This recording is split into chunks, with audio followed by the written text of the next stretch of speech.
je akorát půlnoc, Silvestr, vítání nový roku a i v srdci Krkonoš je slyšet strašně dělobuchy, já jsem akorát tady, to bude.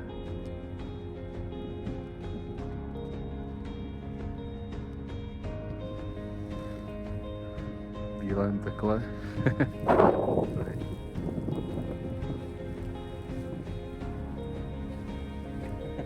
Ještě teď chvíli po půlnoci takhle člověk maká do kopce, trošku fičí, trošku sněží, cesty zaváté, ale chtěl jsem vám jenom popřát a úspěšný vstup do nového roku.